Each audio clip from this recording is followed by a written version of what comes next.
I do honestly believe that October is going to be the month with the longest TBR in living memory.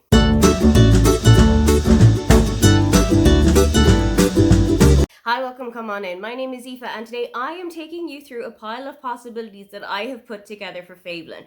Fablen is a D&D style readathon which is hosted by Margaret from The Word Nerd, and I am one of the team captains for the Golden Rune, so I am going to be concentrating quite a lot on books that have a predominantly yellow cover. Anything with a cover that is more than 40% yellow is going to count for our guild, but there are a couple of other ways that you can get some bonus points in. Unlike a couple of the other hosts, I have actually already known what my character was going to be before the live show where everybody rolled to get their characters, because I wanted to specifically put together a character that was really going to stand towards me when I was thinking about what the books I wanted to read in October were. My character is a gnome, which means that I need to read books that have 4 or more words in the title. They are a charlatan, which means that there is a big list of words that need to appear in the title.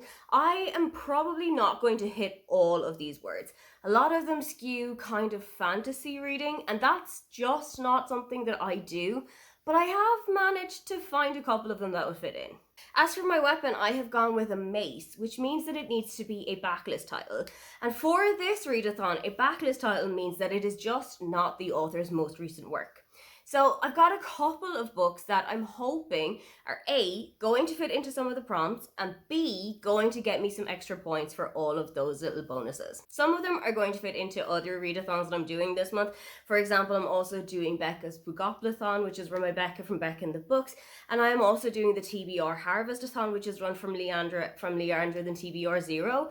I am hopeful that I can double or maybe even triple up some of the books so that I can just hit all 3 readathons in one fell swoop. There's also a couple of them that were on my autumn TBR, such as And Then She Was Gone by Lisa Jewell. I've read a Lisa Jewell book before and I really enjoyed it, so I've got some pretty high hopes for this one. It has definitely got 4 words in the title, and it is also a backlist book because I've actually got Lisa Jewell's most recent book on my shelves, so I know that this one is definitely going to fit in.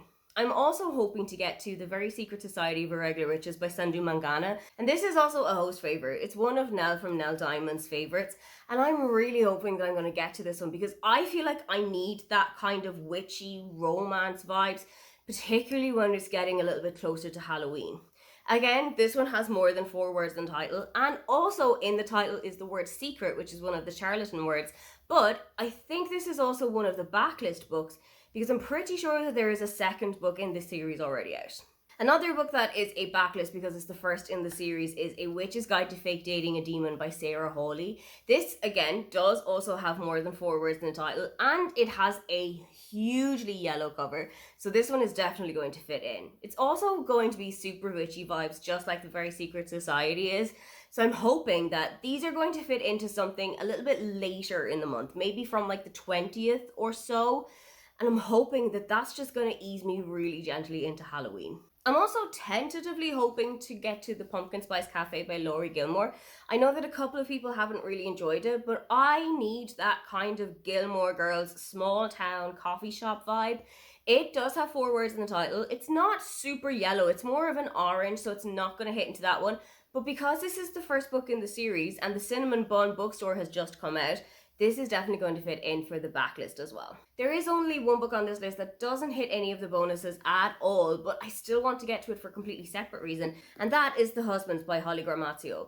I'm really interested in this one. It sounds like such an interesting concept, but also it has got the word husbands in the title. For Buzzwordathon this month, you need to read a book that has a relation in the title. So it can be friend, family, co-worker, anything. And husband is definitely a relationship, so I'm hoping that I can fit this one into.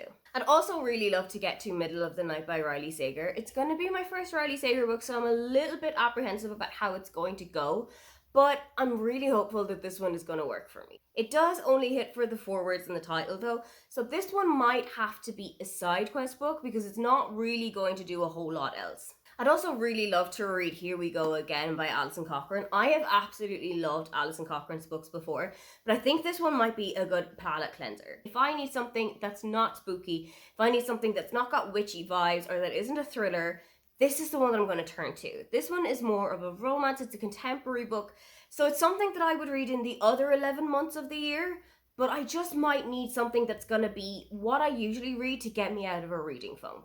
I would also really love to get back to The 7-Year Slip by Ashley Poston. This feels like a really good time to read it because I forced Margaret to read this back in maybe July or so, and she fell completely in love with it. As did I when I first read it, but as she was telling me about the story, I found that there was parts of it that I couldn't really remember. I read this as part of the Amazing Readathon last year, and I absolutely loved the story, but I cannot for the life of me think what was happening in here. So I think I need to go back to it, re-immerse myself in the story, and get my feelings hurt all over again.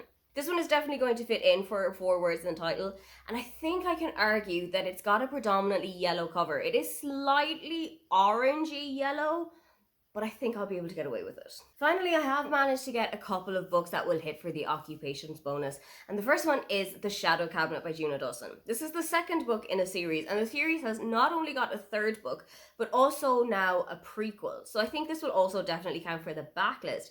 But shadow is one of the words on the Charlatan list, so this is definitely going to fit in for that one. It's also got a kind of a witchy vibe, but it is mainly set in our world. And that's the kind of fantasy that I like to read. I like things that are very firmly rooted in real life, but have a slight fantastical element to them. I'm also going to try and pick up a recent purchase for once and read Lies and Weddings by Kevin Kwan. This book is quite chunky, so I'm hoping that this one is going to be one where we have a little bit more time to get to it, or I can just use it as a continuous side quest.